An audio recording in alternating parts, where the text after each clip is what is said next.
Deep Space Nine at 9ish, another episode, season 2, episode 20 and 21, guys. We got the two-parter tonight. We're talking about the Maquis. We are just breaking it down. I'm Jeff Mader, joined by my assortment of guest hosts here. We have my brother. We'll bring him in right now. We got my Hey. brother. There he is. He's been having technical difficulties, so forgive him if things go astray. I got it fixed up. I got it fixed. Sorry for the delay in starting tonight. Right. And then also bringing in the tag team couple, Ashley and Kevin Millard, here to break everything down about a group of insurrectionists that are bound to break out of Terok Nor, or Deep Space Nine, if you will, and start a rebellion against the Cardassians. I don't know. Yeah. I don't know if this. Let's just replace Cardassians with liberals and and the Federation with the Maquis, with the Republic.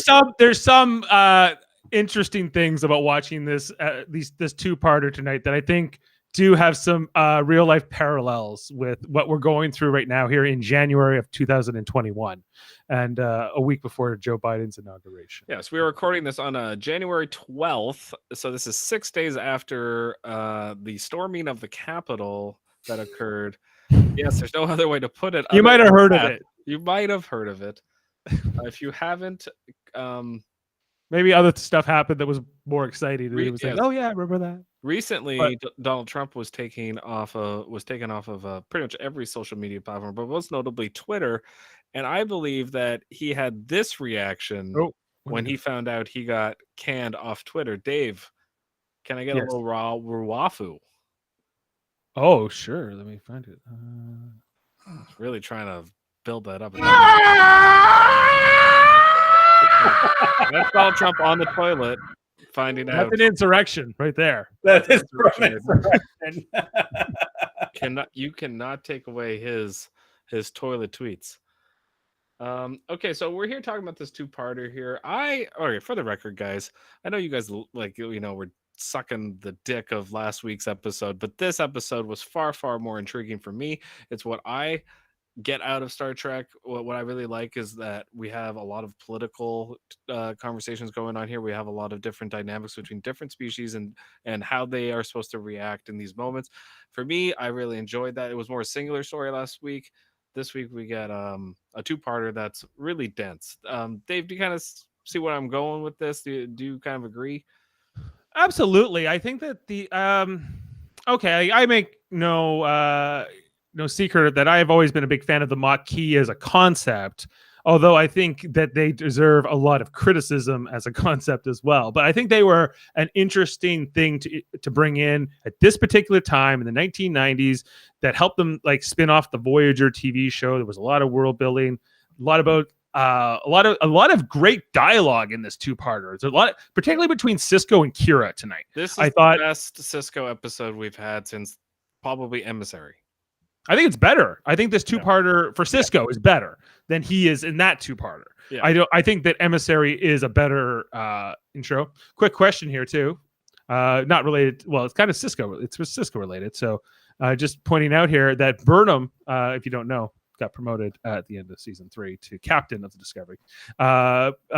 Is now both and is that a coincidence with Michael Burnham and Sisko both becoming captains late, halfway through their shows, assuming that Discovery goes for another couple of years. I guess. I mean, they're not white, so they had to earn it. I don't know. I don't know. Like, what's the coincidence? Like that they're both on TV shows. They're both Star Trek TV shows. They're both. That's their only thing in common, right? Yeah, pretty much. Oh my God. Well, I mean, you get the they're human as well. All the other white guys, they get the captain right out of the gate. For whatever reason, Avery Brooks and what's her name, Sonequa Margarine, had to earn it. Margarine, yeah, right. They had to earn it. I guess I don't know. Like I don't know what to make of that. You would have to like those decisions were made by different eras of Star Trek productions, so you'd have to ask them. But I'm not far off base here because just the fact that they had a black captain, which is what we have here with Sisko, was a big deal in the early 90s. Big deal in the 90s. A lot of people didn't like it. That's not my Star Trek. I'm not, why would I follow some black guy, gallivanting around the universe? It's not that I don't identify to it. A lot of people, I think, said when Sisko first came on on the scene. And then all of a sudden, I think episodes like this really started to change how we looked at Cisco. Kevin and Ashley, over to you. Do you find like we're on the right path here with Cisco? Do you think he's starting to kind of figure out how he wants to play the role? That's what I noticed anyway. I think he got better writing. Like this is one of the better written episodes for him, for sure. Kevin, this is one of the very few episodes so far that he's been a main character in. Even Yeah. yes. they haven't really revolved around Cisco. They've spent a lot of time on the rest of the cast, and this is the first glimpse, and it's a good episode. I have trouble with it just because I'm not a fan of the Maquis. I'm with you, Dave. I like the Maquis as a concept, but there's something about the execution of it that I don't like. I have never liked in any of the Star Treks. I can't quite put my finger on why. I have a theory. Okay. Well, I think it's the Maquis for me, and watching this and trying to like, do I sympathize with the Maquis' cause? Do I agree with it? Do I, even if you don't approve of their methods and the way they go about it, do they have sort of a point here? And they do their damnedest to make their case for them here. And this was also set up in the Next Generation episode, Preemptive Strike, where Rolaren then goes off and joins the Maquis. So they really wanted to build up the Maquis as sort of this launching pad for Voyager, which I think that they'd figured out they wanted to do by then, right? So and so I think the problem is what Cisco points out in the episode, like, well, at Earth, everything's perfect and everything's fixed, and we don't have problems, and then everyone's out here on the frontier living, with real problems, and you're kind of like, well, why are you doing that? Like, you're in the future, and why is it so important for you to live on the frontier? A little, like, not that they don't have the right to do so, but the whole thing with the Cardassian treaty and the backstory and everything they set up here, it's interesting, but I don't know enough about the world to kind of understand why it is the case it is, and so I find that the Maquis just won't face reality. Right. Like it drives me nuts how they poetically talk about, like, Eddington in a later episode talks about how hard it is to grow tomatoes, and they're so ground. Look at all the tomatoes we grew without the Federation. Who gives a shit? I can grow tomatoes. Like, I don't like. I don't know. Yeah, like I don't really get their point. Yeah. I think with the Maquis, it's they do like you said, it's a good concept. I don't think if they had made the Maquis more like maybe even like a religious reason why they wanted to stay in their encampments, or it was just like, but they just made it like that's their home, so why can't they move, is what you're saying, Dave. But they don't want to move, right? Which, well, we can make a lot of different analogies to what goes on in the real world, especially with like Israel Palestine. Like, oh, you could say, why don't Palestinians just leave? Then they won't have to deal with all the the penalties of living there. They're free to leave. It's because they believe it's their home. Right, but we don't have that connection here. Now they do set it up pretty well. I forget the episode of Next Generation, but the one where Wesley Crusher leaves to go with the Traveler, and that is the real first setup of the Maquis. That's the originator episode, where the Traveler shows up at the end, right? But it's like, leave this thing, and they agree. We're going to leave. There's this new treaty. There's Federation plans, but those were Native Americans, right? Like those were people who were once again being forcibly relocated, and it's a whole different issue. And you see a couple like Native American looking guys and ladies in the Maquis company, but they're made up of all kinds of humans and other aliens too, and so it's not just that, right? But that was kind of at its core where it started as a concept, and like Chakotay is a personification of that, but Hakuchi Moya, as they would say. Yeah, no, for sure. I agree, Dave, that maybe it is like the Maquis is very resembles the Native American struggle too, especially with their whole idea of living on the frontier. The frontier can represent the Old West, exactly what was going on in the 1800s with the Native American population. So there's a bunch of different great metaphors that the Maquis, you can you can generate from, which is what Star Trek I think does really well, is those metaphors and analogies. In this, I agree, the execution isn't always great. They never seem like they're organized enough, or they don't really have like a clear motive they just like every episode with the Maquis, it seems like, I just gotta finish this mission and I gotta see it through to the end, but your mission is pointless, you shouldn't do it. It's like, but I want to, like it's kind of like every episode. Well, and I think what it comes down to what they are, and I think some of the dialogue here between Hudson and Sisko really shines a light on it tonight. Where it goes, is this about justice or revenge? And he's like, well, you can call it revenge, I call it getting even or something, or like sort of settling this, whatever, redemption, retribution. I think is the word. This episode is one of the best Maquis episodes. They do because they do spell it out and they do talk. There's a lot of great dialogue in this episode. Okay, and guys, we haven't even talked about Gul Dukat and how amazing so he is utilized within this episode. Yes, and for me, without him, the episode would suck. So. He's so integral to all the dialogue and all the different great comebacks he has in this episode are just fantastic. And I think this is when they realized, okay, we gotta really start using Gul Dukat more. Well, I think there has to be a tremendous amount of credit given to Ira Stephen Bear, who I think wrote this two-parter, at least the second half in particular. And he really finds his writing voice here with Sisko. Mm-hmm. And with Gul Dukat, he's really figuring out how to write for these two characters. His use of Kira is particularly good.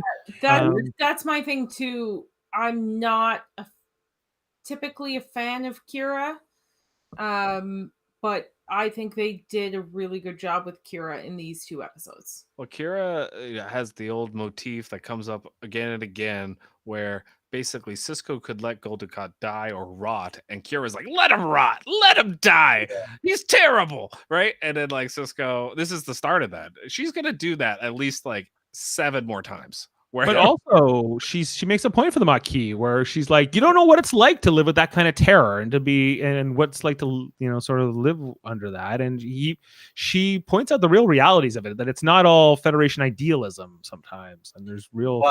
But and I know they consider it their home, but they can leave. There's countless. Dorans could not leave. It's not exactly it's not a parallel. The same. They were not allowed to leave, but these people, the Maquis, can leave and have a home to go to.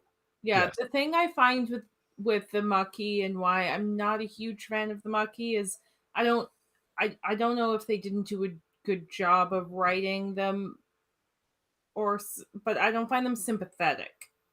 I don't care about them. I don't care. When they're like, this is our home and but they're providing them another home and setting. It's not like they're like, well, you have to leave here and now you're homeless. They can give them they're setting them up. It's not like they're putting them in camps where they're not going to have clean water and the ability to grow tomatoes. They're setting them up they're saying, this is the treaty. They have to leave their homes. You also have to leave your homes because you each have to be on this side of the planet. But we're going to set you up and you're ready to go in your new place. Well, yeah. And it's this whole moral debate, forced relocation, which is a morally reprehensible act. And I think, I think Stephen Bear is trying to hit on all those subjects. But again, the alternative is what? War, full scale war. Yeah. And I wrote here in my notes, I was like, we get only mentions of this war with the Federation and the Cardassians that O'Brien in particular seems to have participated in quite a bit. Yeah. And it seems like a really bloody slugfest of a war. And that both sides are don't want it to come out. I want to know, I this might seem morbid, but I kind of want to know more about it. I kind of want to know more about the conflict, when it was going on, who was involved, and maybe of the characters we know. I feel like there's because they keep that now, they're doing more and more prequel stuff and whatever, and I'm like, well, if they're going to do another prequel, I want to know Brian during the Cardassian War prequel. That'd be amazing. That'd be great. O'Brien, he's the best Starfleet officer of all time. Most important man in Starfleet. But we do get a juxtaposition here between Sisko and Gul Dukat quite a bit in this episode, where there's several moments where Gul Dukat just wants to like destroy a ship or kill like what's the Starfleet turn Maquis friend's name, Dave? The guy that Michael Eddington? No, the guy in this episode, the Cal Cal. Hudson. That's it, Cal. Cal Hudson. Cal Hudson. By the way, I don't think he was especially great, but I think because Gul Dukat kept like just like basically calling him inferior and awful and to tell it's just going to kill him, just made it all the better. I was just like, yeah, kind of. What do you mean all that? What do you mean by all that great? He wasn't. He all just that wasn't great. I didn't find it to be a great performance. Like kind of like what Ashley is saying. Like I don't care about Cal and his like they never really write that properly. They never seem to write like why is Cal doing this and let us feel why he's doing it. There's no time. There's no time Eddington, here. but Eddington is better than Cal Hudson. We had way more time. We had several. Well, I think maybe they realized that. Maybe that was the lesson they took from this, was because they built up Eddington, so his betrayal feels so much more important and so much more real. Versus Cal, who we're told Sisko has known for years, and they try to add this weight to it by saying, "Oh, and Dax knows me," and and we go way back. Right. Okay, and yes, your wives knew each other, so there's all this like established backstory, but it's not enough for us to feel what Sisko's feeling. Exactly. Avery Brooks does his best at it, but it's not as, and we see it when you add like the Eddington thing where this character was set up, what it does to Sisko. Yeah. And that's one of my favorite when he's like, he beat me like he's just being petty and it's all ego in that episode. I love that. And in this episode he chooses the high road. He chooses not to kill Cal and his subordinates or whatever, where Gul Dukat's yelling at him to. Instead he's like, I'm not going to kill a good man for defending his home. A good man defending his home. So Sisko will come in like 3 seasons to like poison a whole Maquis planet just to prove a point. Yeah. So, like, so he changes his tune. Eddington really got under his skin. Yeah, but like when later on, when like even Kira's making these arguments against the Maquis, like to Tom Riker on the Defiant, you don't live there, you're not from there. Neither is Cal Hudson. He was just assigned there. He seems to be grieving for the death of his wife, and this seems to be what he's chosen to marry instead, to put his grief into. I think that's a good point, Dave. I think that's what the Maquis is. It's a bunch of revenge-seeking people that kind of like I was alluding to, like the Palestinian thing. It's just like a never-ending. My father was killed, so I'm on this revenge quest. My mother was killed, I'm on this revenge quest. That's what it seems like the Maquis is to me. That they're all a bunch of people that misfit, that hate the Federation and hate the Cardassians together. And well, yeah, there you go. Like what happened? And all of them seem to have some sort of bad, like what's B'Elanna's backstory? Why is she in the Maquis? Right? Anger issues. Right. Why is we know why Chakotay's in the Maquis. Chakotay is like the exception to the rule, which but it really kind of calls into question Chakotay. I know this is not about Voyager, but it kind of is, because this is kind of a backdoor pilot for Voyager. And it's, you have to question Chakotay, because he's presented in Voyager as this noble, super good leader who is uncorruptible. But the rest of the Maquis, a lot of them are thugs, a lot of them are psychos, like who just want to like kill people. And so Chakotay is at like the top of this leadership, and he chooses to associate himself with like Eddington, with this Cal Hudson, with Ro Laren, I guess, if she's a good one. We never see her again. So, but all of them are sort of undisciplined, is kind of the common theme about them. They all, they put themselves ahead of like duty, I guess, and that's what Star Trek's trying to say. But Chakotay he like resigned his commission honorably, and then he went to the Maquis, and he didn't like pull some stunt where he flipped one day and put on an NWO shirt and said "woo," it's well, Chakotay's the most milquetoast rebellion person there ever was. Like there's like that whole scene too, like in the Maquis episode with the rebellion on Voyager, the holodeck.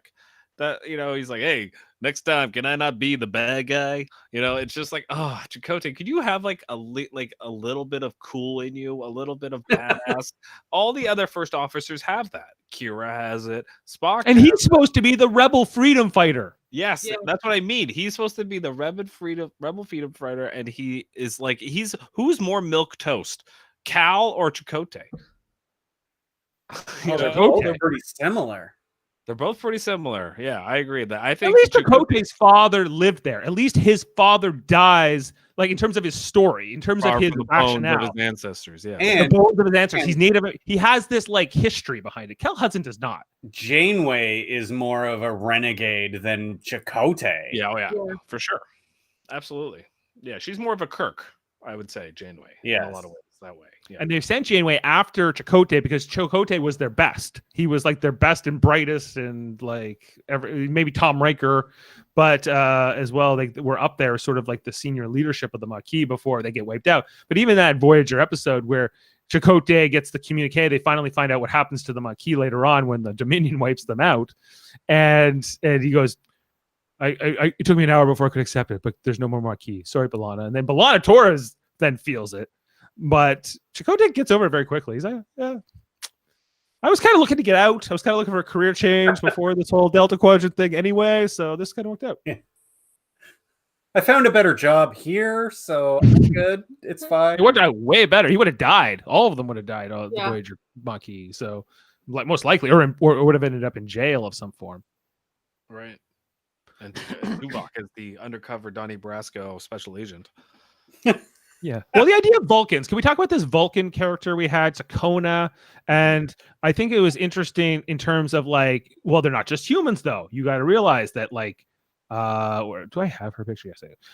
Sakona. Oh, I'm sorry, Ashley. Let me take that down. I thought she was Romulan at first. Like when they first brought her in, I thought she was a Romulan just the way she was dressed. Because she looks like Troy as a Romulan. Yeah. It looks very similar. Very Romulan. I think it lends to this whole thing. Oh, why? Like it's the better part of the Maquis concept that they're all like Federation citizens, and they're not all crazy. They're not all bad. They're just they in their mind they're doing the right thing. Vulcans believe in peace as a matter of principle, Dave, but they also don't believe in blowing up ships as a matter of principle either. Yes, true. So there's all those things. Who else? But like where do we got it? There's even this shot here later on where we see the Klingon and the I would assume is a Native American representation to kind of show that there's diversity in this Maquis. It's not just like a species. It's not just humans or any group. Yeah, we get that with Ro Laren in the original, like in TNG. I mean, she's a Bajoran, right? So right. I'm trying to remember where all these episodes like fell in the Maquis arc, because there's the one with the Wesley Crusher that kind of sets the whole thing up. I think in season 5 or 6 of Next Gen. Is it even that early? No? Yeah, he left in season 4. He left middle. No, he left in season 4, but he goes to the academy. It's after it's almost when he's about. I think it's near the end of the show. The first Maquis, I actually looked it up. The first Maquis episode is TNG season 4, episode 12. Wow. Okay. I don't know. Right. I have to look this up, Jeff. Okay. But there's plenty of other things to talk about in this episode.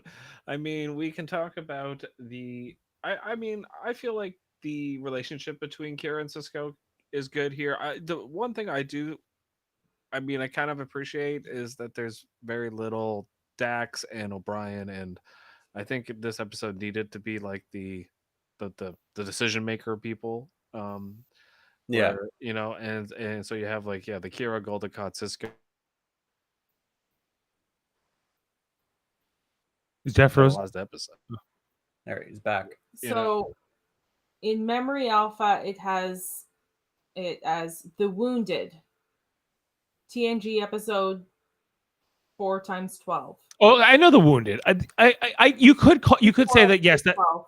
Because The Wounded is the episode with O'Brien's old captain who goes on that mission, who starts blowing up things. But that's not specifically about the Maquis, but that's beginning like the Cardassian sort of backstory and everything. Yeah, that's what it has it listed as for first Maquis. Well, it's probably just the first mention. It's probably not about the Maquis. Yeah. But it's like the beginning of the arc. Yeah. Which I get. What about so what about the scene? Journey's End is from season 7, episode 20. Okay. Did you guys like that scene at the end of the first episode where the Maquis kind of like they're like, well, they're two of them are Starfleet officers, but the Vulcans with them, they go up to like the loading dock and then like to call the coach just like, oh, I take it we're not going. What does he say? Yeah. He goes, remember me? He goes, I take it we're not about to board. I actually have a question about that. Why would Gul Dukat not think anything was up when it was a Federation security officer, which is fine, and a plainclothes Vulcan? Right. And why would a plainclothes Vulcan be escorting him with security? Well, they wouldn't be, but I guess I wondered the same thing, and I kind of just chalked it up to, well, it's maybe not a detail that Dukat would pay attention to, but on the other hand, he pays attention to everything. Pay attention to all the details. He is meant to, and Dukat is meant to be at least as smart as Garrick. Oh, is this as smart as Garrick? Yeah, okay. He was able to sneak onto the station. He's definitely very smart, very calculated. There's a bunch of episodes we get later on where is he lying or is he telling the truth, and we find out like just how good he is at being devious. And politics is his game. So, that struck me when I saw that. I was like, oh yeah, he would know something was up there with the plainclothes Vulcan. Yeah. But we forgot. So there's some interesting things that happen at the beginning of this episode, Jeff. Beyond the explosion of the Bach Nora, which kind of sets this whole thing off and kind of sets the Maquis off, who they kill 75 Cardassians. They accuse of shipping weapons into the DMZ, as I call it, up here in Canada, not the DMZ. The DMZ, the demilitarized zone. But we get this conversation between Kira and Dax, which I think is more important, about Dax going on a date with Captain Baudet, who Ezri Dax will later admit she sleeps with Dax. So we know they hooked up. Why is it every time there's a Dax scene in a serious episode, it's like, guess who I fucked? Like it's I'm just like, well, I don't get it. I don't understand where she fits in sometimes. I'm just like, what? And she's promiscuous. That's her thing. Just like, you're gross. You want to look at a guy's brain while you're eating spaghetti? I will say one thing about this scene that I liked, especially now that I've seen this, rewatched this episode after watching the entire series, is that Dax digs at Kira's choice of men in this scene. She basically tells Kira that she goes for looks, substance, and it basically tells her that she's terrible taste in men. Well, she's only had Vedic Barile at this point, right? Exactly. But then she does. Yes. She does have a terrible taste in men. Then you continue on with up until like Shakar hasn't come along yet, right? Yeah, but he sucked too. That trend tends to continue for a while until she's like, "Oh shit, maybe I should do something different." Yeah, but none of Kira's romances ever worked. Odo was the best, I think, of the three, and it still didn't work. He left. Still didn't work out. Yeah. If you want to be married to Kira, Yeah. I mean, ask Julian Bashir. They're not married anymore, so I know exactly. Also, Bashir in this episode, it might be at the end of the next episode, but he's holding a phaser with Cisco, and I'm like, how often do you see a doctor holding a phaser? It's like, not very often. Like every time I see Bashir holding a phaser, you can't see that now. It's like the Kevin Costner effect. It makes the phaser look less dangerous. I was amazed he brought this. This was the away team he chose for the confrontation. At least I can't see it. Can you see the picture? No, we did for a second. At least I could for a second, but now I can't. I still see it. Now I see it. Now it goes away. Weird. Oh, I see it. Maybe I can still see it. We can still see it. I always thought we had the same experience with these things, but maybe not. Interesting. But do you remember the episode 2 where I think they're taking back the station. Maybe no, it's when I think it's when the Bajorans take the station over, and he kicks the grate down, and he's holding the phaser. Bashir is holding the phaser on them. He always looks so fucking ridiculous. Yeah. Bashir never, even when they get to the war, he's never that like. No, I'm not buying it. No. He's the doctor. I get it, but they try to give him these moments. It never. It's like Jake Sisko has better fight scenes, I think, than Julian Bashir throughout the course of the show, and he's not in Starfleet. At least there's action. He's running away. He's good. Yeah. It's because we're used to Bashir doing ridiculous screams in hallways. Yeah. Oh. Remember that one? Oh yes.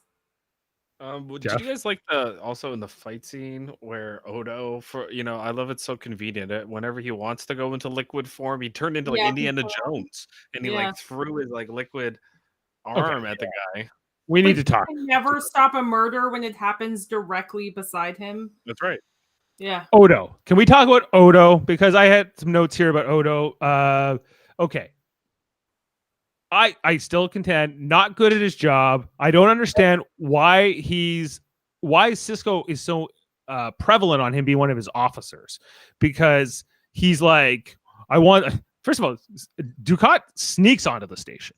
Then he gets abducted off the station. Then the only reason he's able to kind of figure out at all what happened was because he just goes right to Quark. That's like his, look at all my great police work. I just picked up Quark and I pressed him. And then I think Quark should be the security on the station. He knows everything that's going on. He does way more. He's way more important to the mission. O'Brien does something. O'Brien finds I remember when we were watching, I was like, shouldn't Odo be doing that? Like O'Brien finds the ship that he finds like the device that shows. Yeah. And I'm like, shouldn't Odo be doing that? It should have been Odo or Dax. It might have been the science person, but they gave it to O'Brien to do. And just the fact that it was the Federation technology. But and Odo just makes excuses. Well, if you let me run this place like a totalitarian regime, we would have order. We would have. But you don't even carry a phaser, Odo. You only use your sometimes. And he doesn't like to goo because he doesn't like people looking at him weird. You're right. I don't think he is suited for security. And he doesn't even turn into anything cool. Like if he turned into like a big like Sasquatch and was throwing people around the room, that'd be amazing. But he doesn't. He could just turn into a pair of handcuffs. That would work too. Sure. He's got so many options.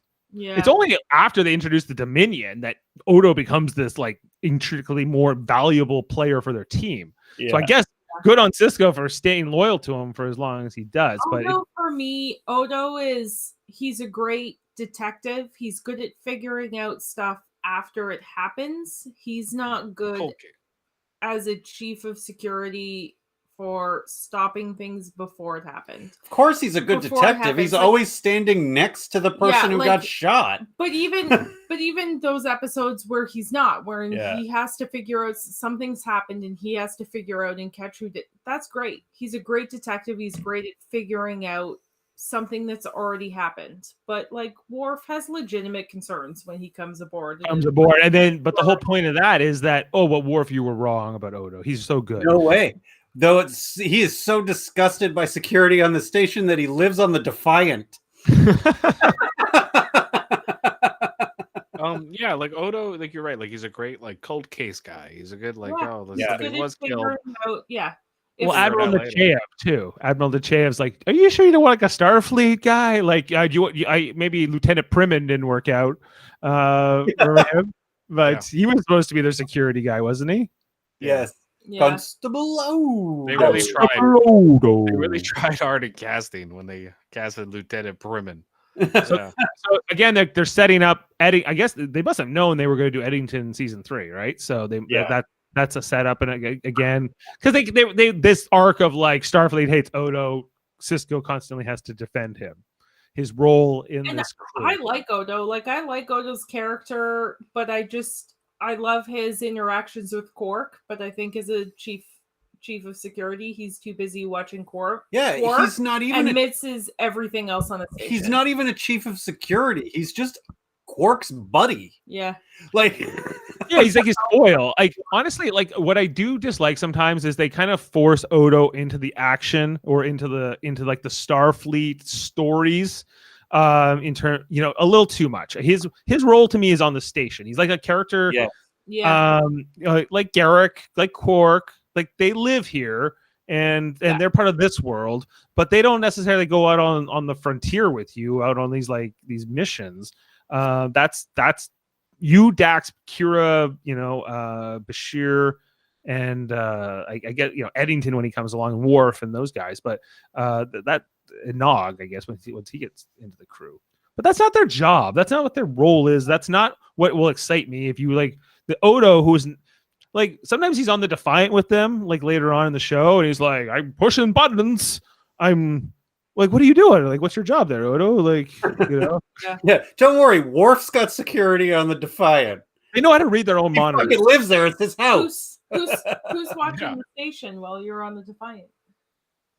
Yeah, like because they got a lot of characters to go around. They got O'Brien, all these guys. I think you're right. I think they should have left him on the station a lot more than they did. Just bring some no-name extras. So like I like when, but it's not a Starfleet one. When the like Ferengi on Earth and Odo is the dog. Yeah. You remember that? What happened? It's Quark, Rom, and Nog go back to like 1950s Earth. Oh yeah, Little Green Men. Yeah. Yeah. What about it? I like that, and I like Odo in that. Right. So you take a bunch of their characters and it's not a completely non-Starfleet story, even though they're going to Earth, ironically, to go to Starfleet Academy. But it's a self-contained story with sort of, because that's the kind of the beautiful thing about Deep Space Nine and shows like Babylon 5, that they sort of had this other world that you weren't it was an integrated lived-in world versus like a starship, which is more of like a military or like a craft that you're not meant to live in forever, right? But the station's kind of a more of a permanent setting. So But that also proves my point. He leaves the station unattended and without its chief of security to just see what Quark is up to, and then gets stuck on Earth of the past. Right, plus going to Earth is like you don't get to Earth in a day. It takes it's a trip. Yeah, but the chief of security shouldn't be sneaking off the ship to be watching one person to catch him. Like, he's just more focused on Quark than he is on the station. I think that's. I agree. Why he misses, people getting murdered. He doesn't like when Quark leaves him. Right. Codependent relationship. Yeah.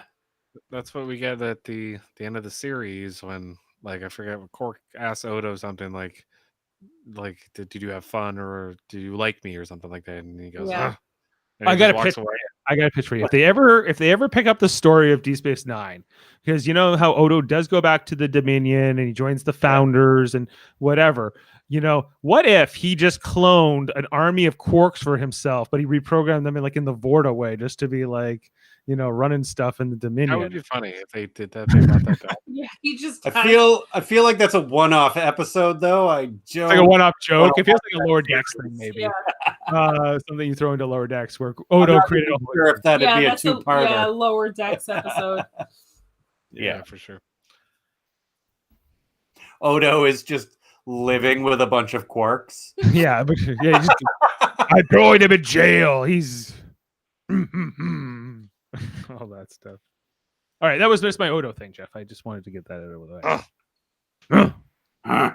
If you curfews, what was he? What are the measures he wanted? Curfews and like illegal stops and seizures and like random spot checks. And he wanted to be the authoritarian. He wanted to be like a Gestapo or something. He was. Well, he wanted to be like it was when the during the occupation, running the station. And I like that. And now that you mentioned that, that's a good Kira line right there when he says, "Say what you want, but it was safer." and she just turns to him and said, "Not if you were a Bajoran." Yeah. And he had Or to a human or a Cardassian, because there were 2 kidnappings in this episode. no. Well, No, no. he said It was safer when- during the occupation. Yeah. Yeah, I understand what you're saying. Sure, but the Bajorans didn't have it safe, and Right. And when she says that, he just kind of shuts up, and it's like, yeah. but it's not safe for Dukat or for that Maquis guy that gets abducted either, because it's just like, here's a hypo spray, or they phaser Dukat, and why do phasers not set off alarms on this station? Why is that? That seems like something you should be able to install. There's just. I think that is installed. Well, I don't know if Dukat got phasered and nothing, no, or anything. Red alert. Maybe the security guy did something. Yeah, Yeah, maybe Eddington disabled that in that area. there wasn't enough I time. don't think they do generally go off, though. People get Yeah, phasered all the time. Yeah. Well, the thing about Deep Space Nine is that compared to the Enterprise, things go up. There are more seems like there's more internal sensors on the Enterprise, and you can't fire, because remember in Star Trek 6, she fires the phaser and says nobody can fire a phaser, I guess, on kill without setting off the sensor. I guess. Yeah, but this phasers station- go off on the Enterprise D, Yeah. and things don't go off. That's just one. I feel like Star Trek 6, when she does that, they abandon that because they realized if we have that, we can't do half of our stories. At least an unauthorized phaser on a starship, we don't have any stories to tell.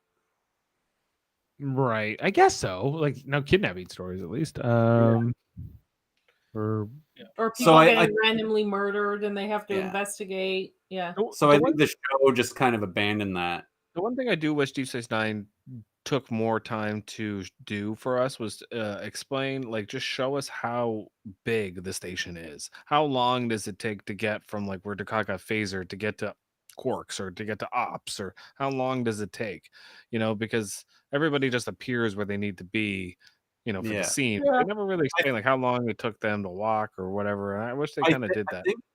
I think that's something they would do now if the show was now, because they would have CG and whatever. But in the 90s, they just had whatever sets they had. Right. Built the promenade was huge for them. That's a massive set, the promenade. Yeah. And even Ops compared to the bridge, right? These are two big sets, and so they were like, what else do you want? Plus you have a whole other stage you can build other places. You get Quarks, and then eventually you get Vic Fontaine's. That's terrible. And just Outstace is welcome. It's it's really the issue. Yeah, there. they did too much of that shit in season 7. But you're right. If they do sort of focus, especially on the promenade, on this one area. Yeah, they never really show when you see the Enterprise docked at Deep Space Nine, you can see how big the station is. Yeah. It's enormous. It's huge, and so I wish they kind of did that, but I know they couldn't with the 90s and the technology They'll at the go back time. there. It didn't blow up. Eventually Star Trek will get there again. They'll return to Deep Space Nine. Might be cool if they did another show. In one of these shows, it could be Lower Decks. Lower Decks was already there. Lower Decks went there in season 1. Right? Lower Decks isn't gonna it's show canon, us. Jeff. It's not gonna show us the size of something as well, because it's a cartoon. Canon cartoon. Moving on. Yeah, but just remember it's so is Discovery, I guess. And It is. Star Trek Into Darkness. That's canon too. But it's a different dimension. But Enterprise isn't. But no, Enterprise is doesn't Enterprise. exist. We know it doesn't exist. Kevin. It does. We're gonna do it on Saturday. It's gonna be amazing. Okay, so anything else we kind of want to touch on here? Is there something? So much, Jeff. We're jumping around here, but come on, this world, the treaty, the DMZ, we got the whole scene with Dukat and Sisko in the runabout. A couple scenes with Dukat and Sisko in the runabouts, but the one where Sisko and it's basically Sisko and Dukat getting to know each other, and this where he's like, why is my console turned off? He's like, I heard you Cardassian's got photographic memories. He's like, oh, I see. Well, guess what? Our ships are already better than yours. And then he goes to fire that torpedo. He's like, it works like this. He goes, yeah, I know how to wreck your torpedoes. And this interesting dynamic they have, right? Whereas we know Dukat's bad. He says as much. He says, kill them all. He even talks about how everyone thinks that I should have killed all the Bajorans before I left. Like, and he almost positions it like, well, I'm such a hero. And so sometimes, like, as much as Sisko's a great character and noble, he flirts a little bit too much here with Dukat in retrospect in terms of his villainy. But it's I guess maybe he also sees it as a chance to do his job, which is to sort of build peace, and not just for Bajor but for the whole sector, and to kind of bring stability, because there's a lot of pain here. There's the Maquis or whatever. I think Sisko keeps Dukat around the same reason he keeps Quark around. He keeps these nefarious people around in case they become useful. Right. I think that's a theme through this show with Sisko. I don't think Sisko is 100% good. Well, he's not. But that's what I'm saying. Like, he's got this. I think that's why Sisko is such an interesting character, is because we're coming from Picard, who was always good and always on the side of this is what the Federation tells us. This is how we have to do it. This is how we have to play it. He's this character that is always going off and working out treaties and doing all this stuff. And then we get to Sisko, and he does some shady shit through the entire series. Yeah, and I agree with Kevin that he keeps people close. Like, just look at Garrick, right? Like, he keeps him close. Whenever he needs something kind of shady done with Garrick, he uses him. When he needs someone spied on, he uses Odo. When he needs Kira to go blow something up, he does that. He kind of has all these, like, and if you look at his crew, they're all kind of like rebellious types. None of them are goody two shoes, other than Bashir. Bashir is the only who he one. Doesn't like. Right. He doesn't like. I feel like he got stuck with Bashir, right? Because Bashir says he got to pick his assignment. So I feel like Bashir got to pick this job. Sisko didn't pick Bashir. No. Bashir was assigned to him. Yes, Sisko is a commander. He doesn't get to pick who's. I think he gets some say. He might get, because he's still the commanding officer. He's not a captain. You're right, but he's Starfleet Medical is like a whole different thing. Right, I don't think Picard got to pick his entire crew. But I think they get a say in personnel, especially higher up the rank they go, because it's kind of like you're the boss of the company, and then you have people who work under you, and people who work under them. Well, they get a say because, I mean, Picard said in many episodes to different people, "I requested you." Even like Ensign Cito Jaxa, who he wouldn't be responsible for. Did Kirk request McCoy, or was McCoy assigned to the Enterprise? And Kirk just know that that Spock was already on the ship when Kirk showed up. So like, it's not like they handpick every single crewman. It's not like that. That's more of the job of the first officer, actually. But they have like the whole personnel of the crew is something that Kira has to know everybody who works under the staff, right? And so does Sisko, to some extent. He has to know, especially when they only have like 300 personnel, right? It's not like they have a big operational staff. Yeah. Where was I going with this? We're talking about Sisko and all that. Yeah, he's not 100% good in how he uses people, but he tries to do the right thing. But of course, yes. But there's some dark shit in this episode, guys. Like, and the threat, like, even like they would do this stuff where they couldn't show us this awful violence and heinous stuff, but they would tell us in dialogue, right? It kind of almost too casually, because like I think there's an episode of Voyager where Tuvok's trying to train a bunch of Maquis to get into shape, and the gun guy's like, and so I kind of found love on this planet, and then there's some Cardassians raped my wife and broke her skull, and you're like, holy you're like, and then they talk in this episode about how they found one Cardassian planet, they found a bunch of Federation colonists, and they stoned them to death, and you're like, what? Like, they're stoning them to death. And stoning. And so you're like, okay, well, telling me and showing me are different, though. I think that there is I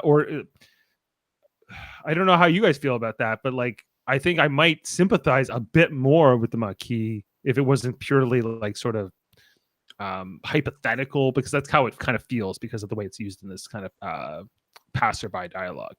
I think part of the reason I have a problem with the Maquis is not, yes, okay, there's people are stoned to death and they've got a hard time under their Cardassians, but I feel like if, say, the borders were redrawn here and I was on the wrong side of it and I wanted to stay, but then I saw people getting stoned to death, but my former country was like, hey, you and your family can just come here and live exactly the way you were living before.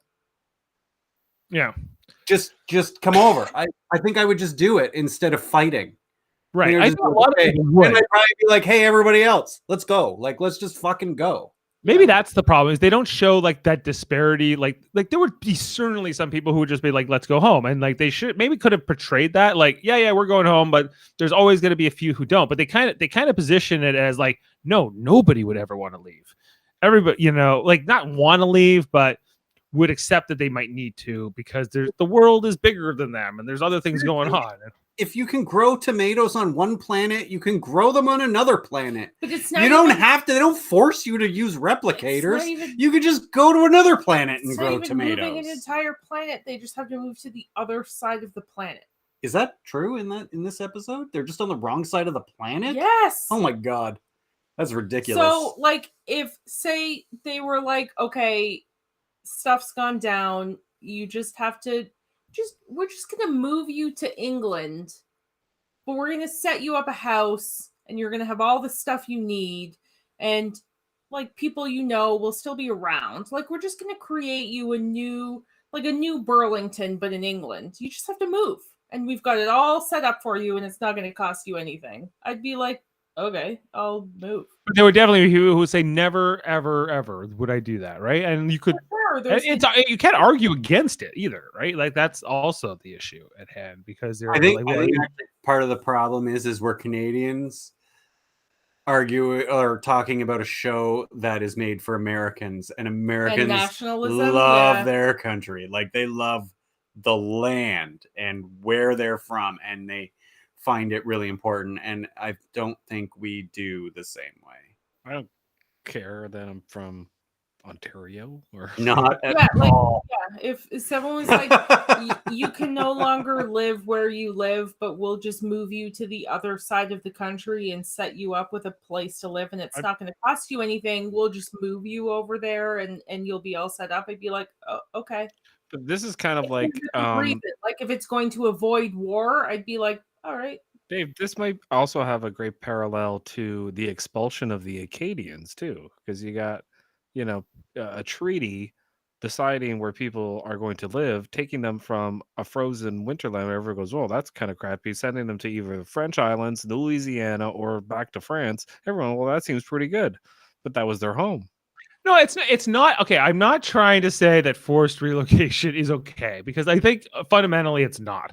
But right. I accept that what the narrative that Star Trek's trying to present me with here is that they have countless planets that, for whatever reason, they chose to set up these colonies in the space of a hostile alien empire, and there was a massive war where presumably millions, if not billions, of Federation people died, right? Were killed, and Cardassians were killed, and I get the whole thing about being your home and everything, but like, they have countless numbers of planets. You would almost have no difference, right? And I think whatever they have to do to make it right, because this is what the cost of peace was. This is like, Quark talks about the cost of peace. What does it cost to you? What are you willing to give up? What are you not willing to give up? And so the Federation made this deal.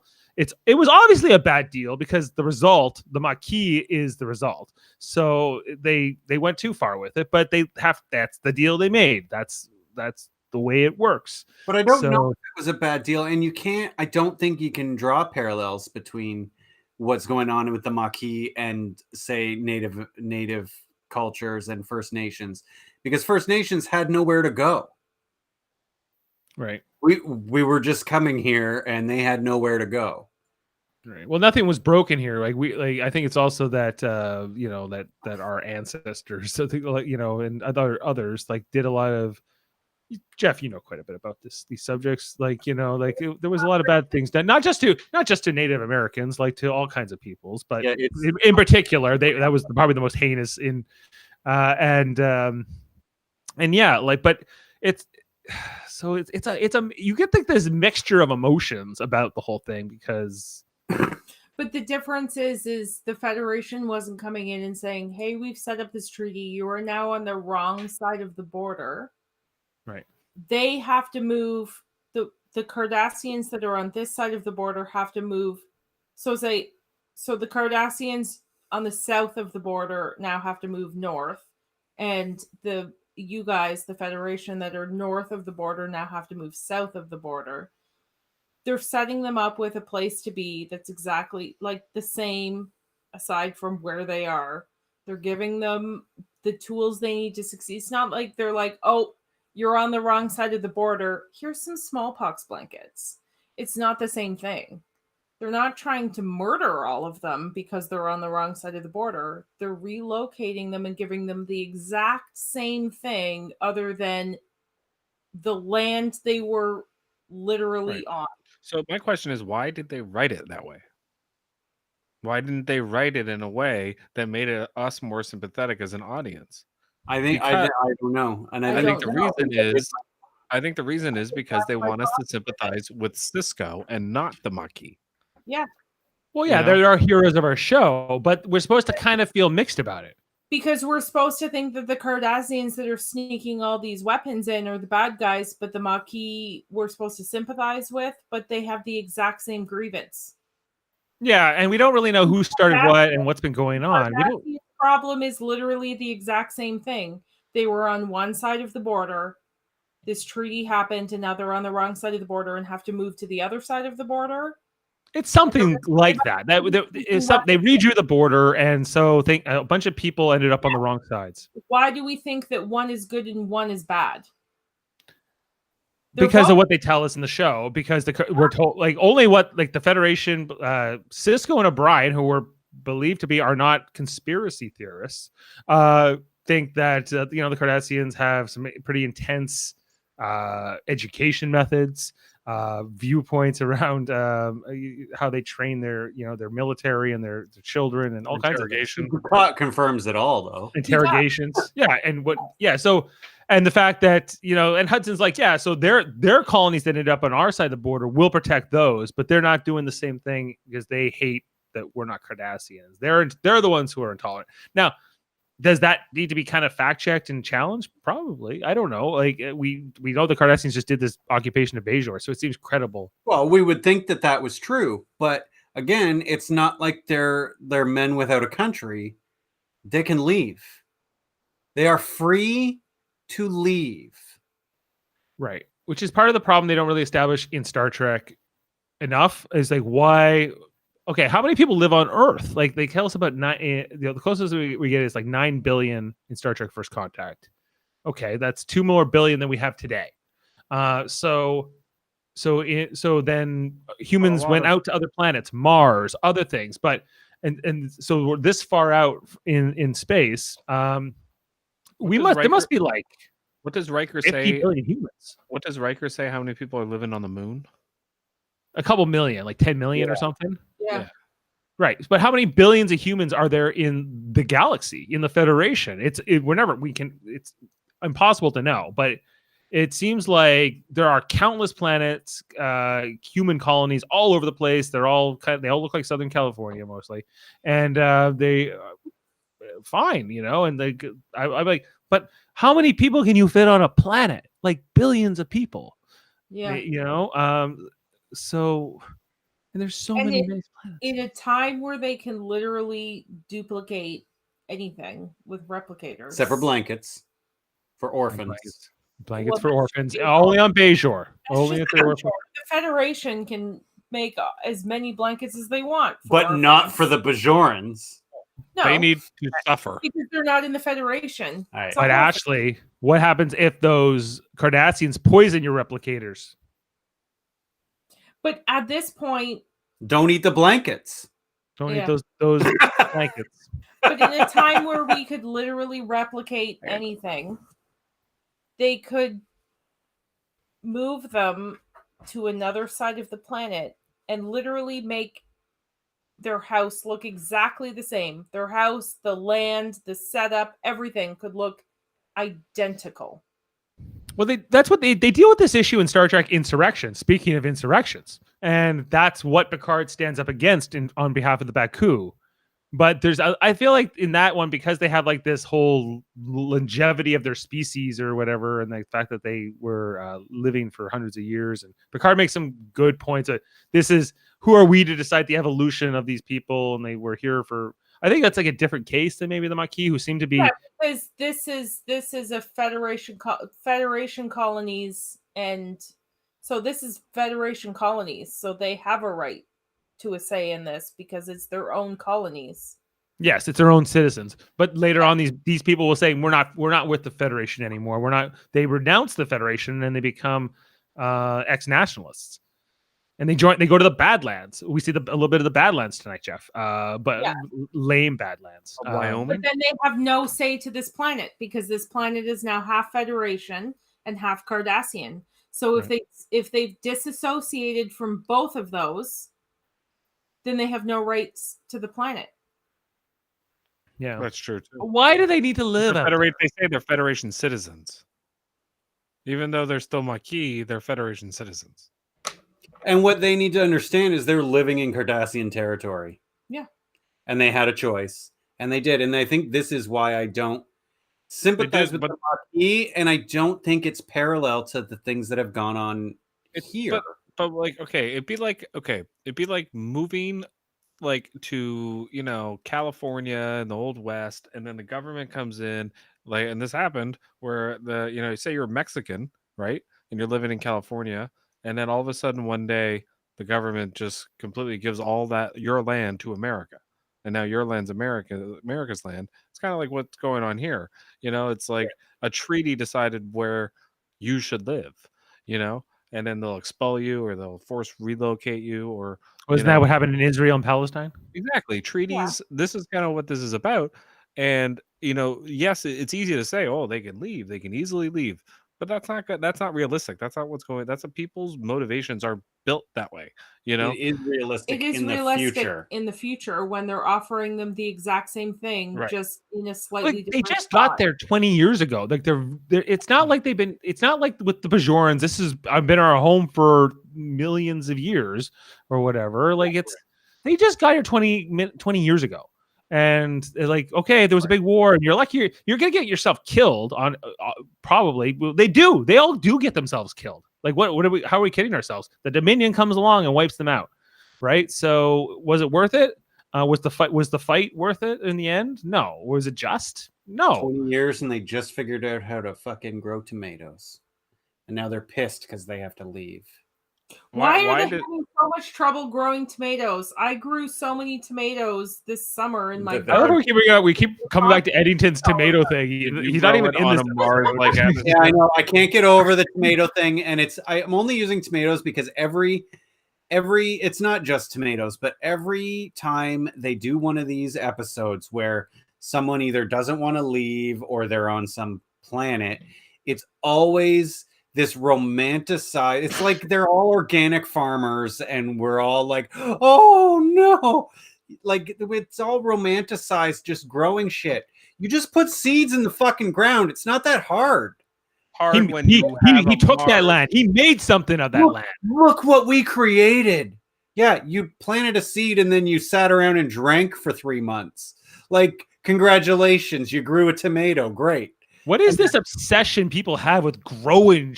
Like, I grew from the land and I made of the land, and I actually get that. I enjoy growing stuff. But this is supposed to be 300 years in the future. Like, growing stuff shouldn't be such a problem. They should be able to grow stuff on massive levels, like on massive agricultural levels. They have whole planets, right?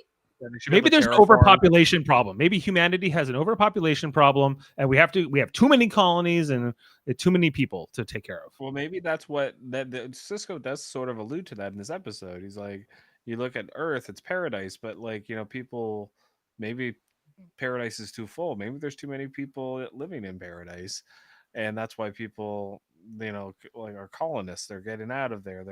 They're trying to find a new place to establish roots. They finally do, and then the Federation that they left basically says, "Well, we have other issues with Cardassia. We need to make this treaty go through, so you're not important," and that would make you mad. That's what these people are. They're mad. That's why B'Elanna's angry. That's why a lot of these Maquis are pissed off, like Eddington, this Cal guy. They're all pissed off at the Federation because they're selling out their own people in their mind. They're ready to plunge the Federation into war over their fucking tomatoes. Yes, tomatoes are important. They make sauce. Yeah, I think the fact that Kira's ultimately not with them, right? Nope. Yeah, So what does that say? But that's mostly because they're against Dukat. And Kira likes to see any opportunity where Dukat might die. Kira's on board. Kira ends up being right. Yeah. About everyone. Yep. About Wynn, too. And Bashir. Yeah. She was wrong about Bareil, though. She should have stayed away from that guy. Oh, yeah. That guy was a loser. And what was the other guy that she had the baby? But he was O'Brien? No, the guy that she was with when she was having the baby. Shakar. Shakar. Shakar. Yeah, that was Ronan with the Beverly Crusher's ghost candle thing. Oh, same actor? Same actor, yeah. Duncan Regeer, Canadian actor. He was Ghostbuster. Beverly. I sound like I'm supposed to be Scottish, but I speak with a Canadian accent. Okay. Okay, you want to do some fun facts here? Want to break down some fun facts? Yeah. Fun facts with Jeff. Oh, wait, I have to copy and paste something.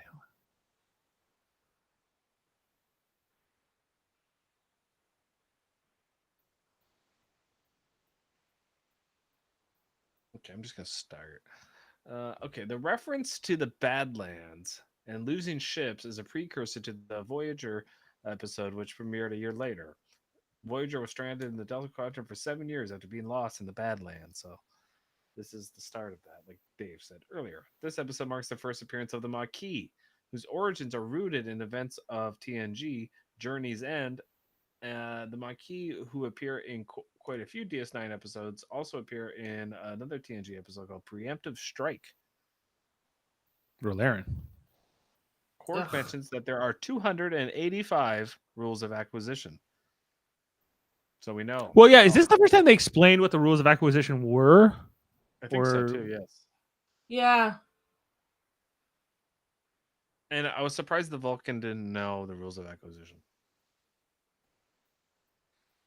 Yeah, they seem to know a lot about Earth history. Yeah.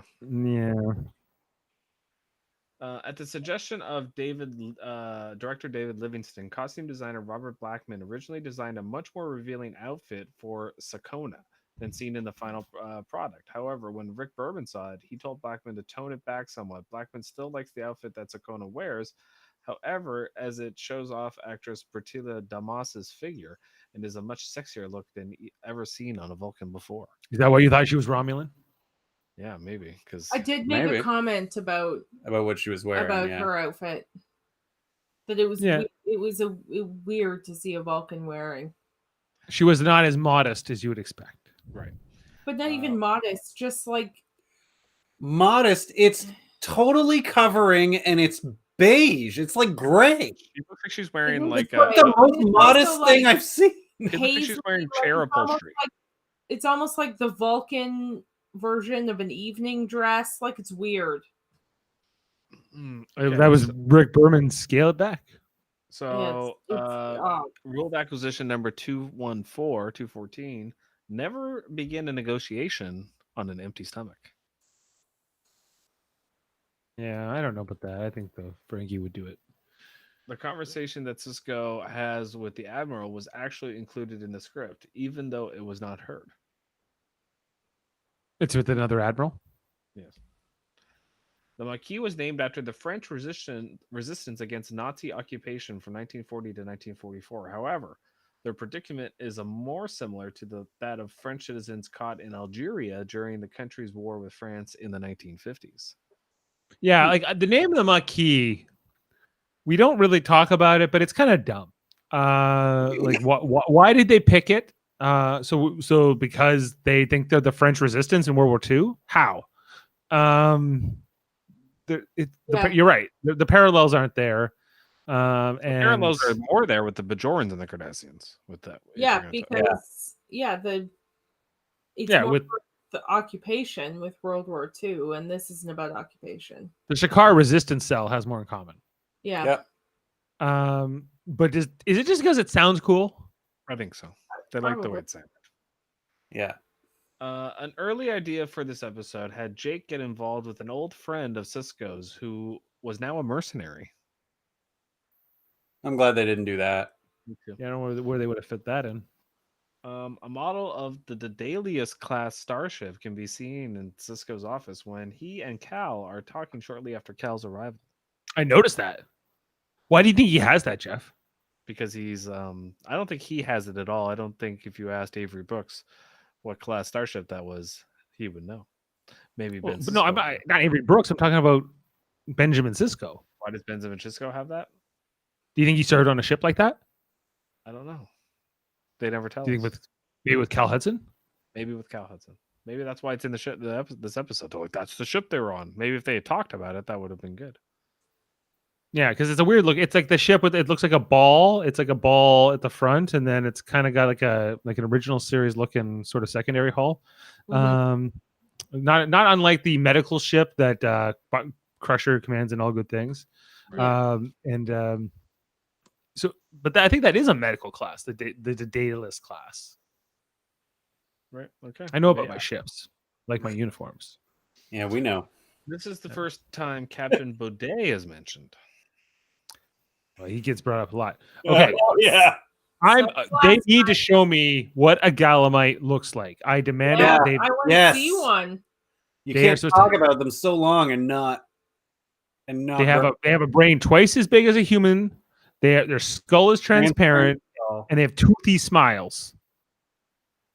Yeah, they have to show it. The Maquis settlement is a reuse of a set from TNG, The Ensigns of Command, from 1989. Ensigns of Command. Okay. So I will go to the next set.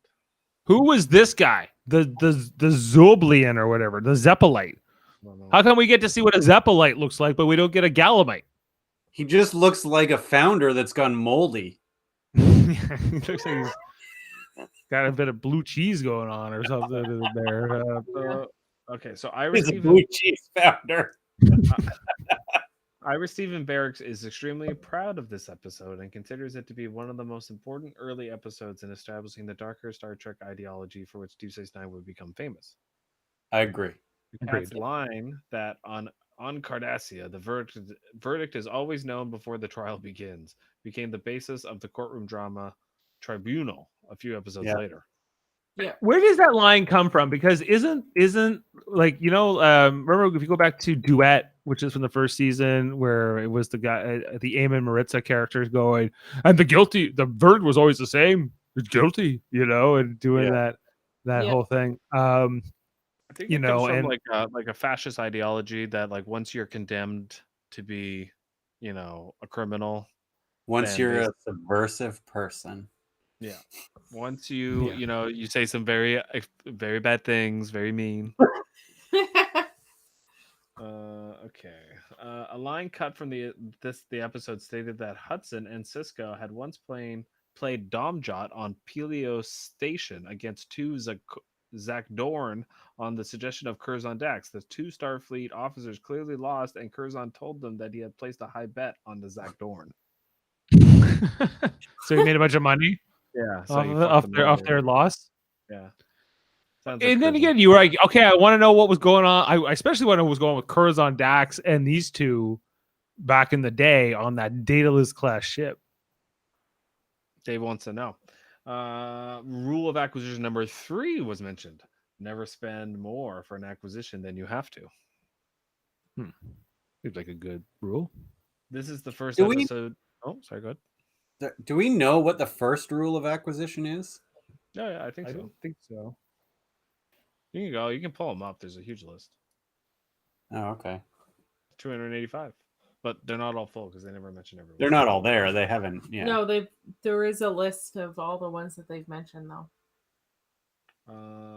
This is the first episode to introduce some ambiguity in relation to the character of Goldacott,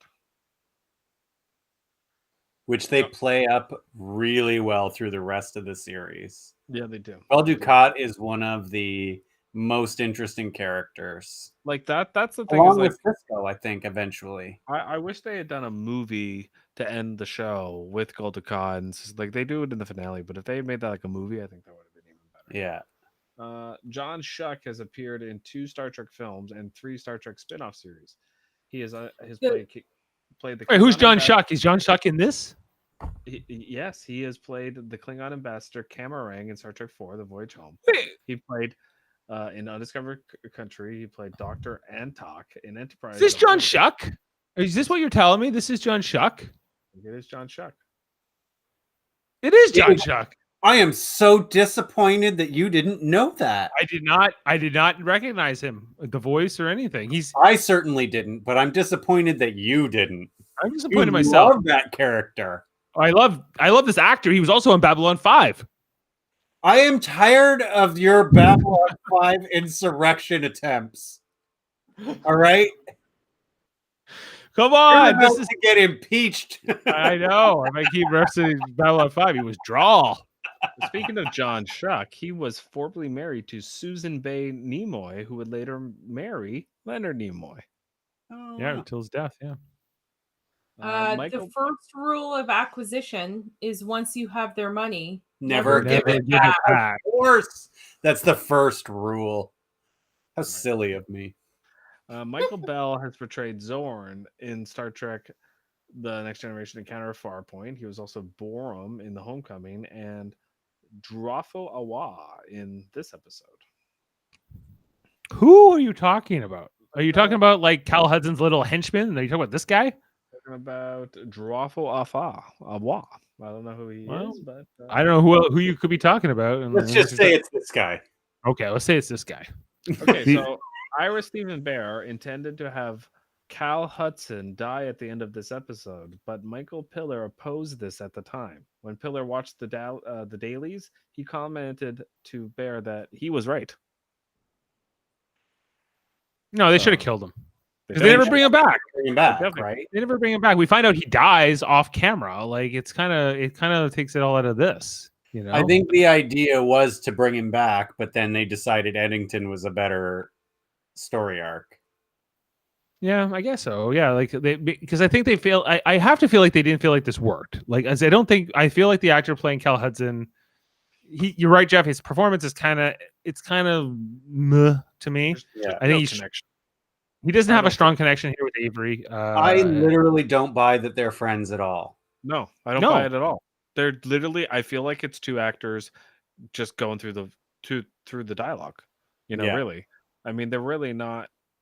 I don't know, and it's more him. It's his energy with Cisco.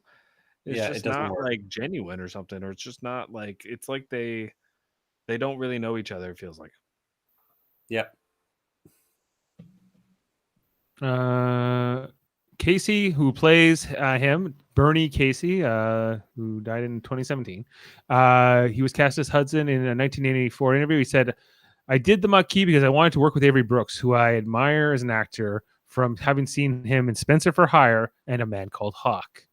And so they went on to do Sequest and a bunch of other things, but died. I haven't seen any of those things.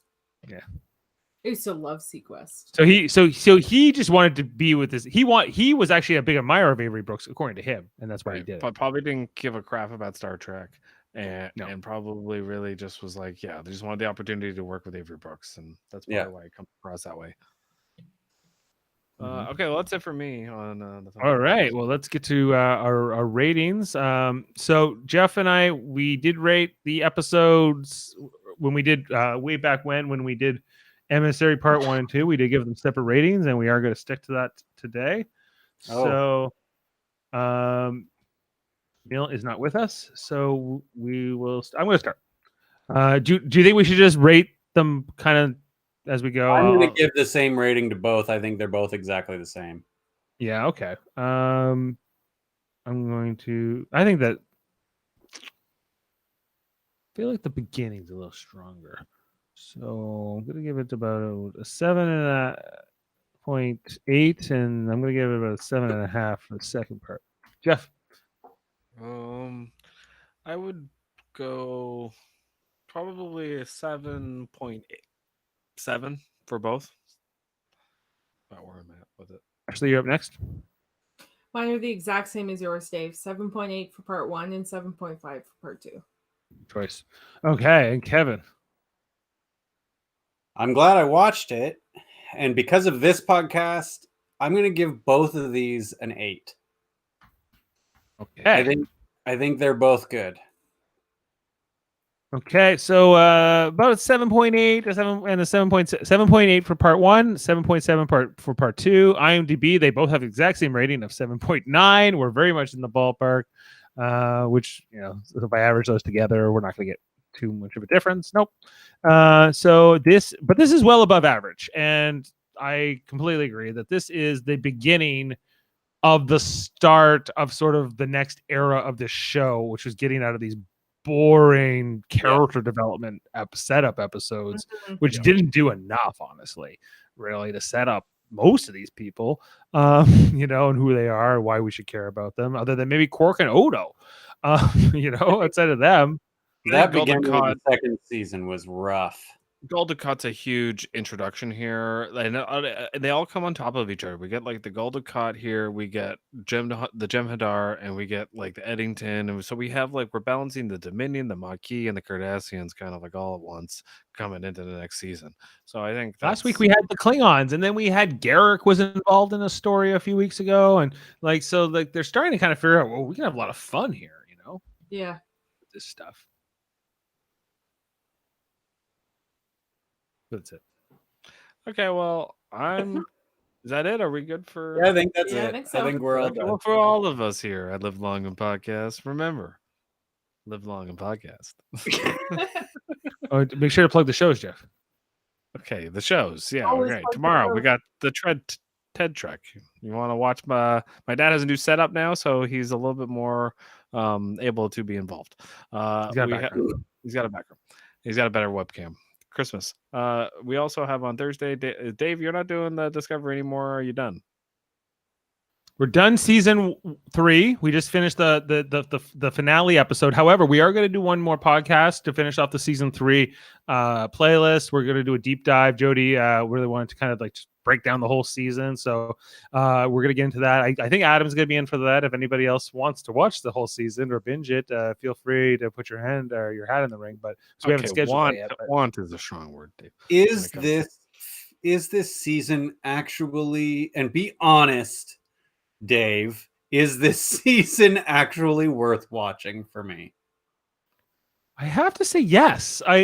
You might still hate it. I don't know, but but you think it's worth it. Worth it.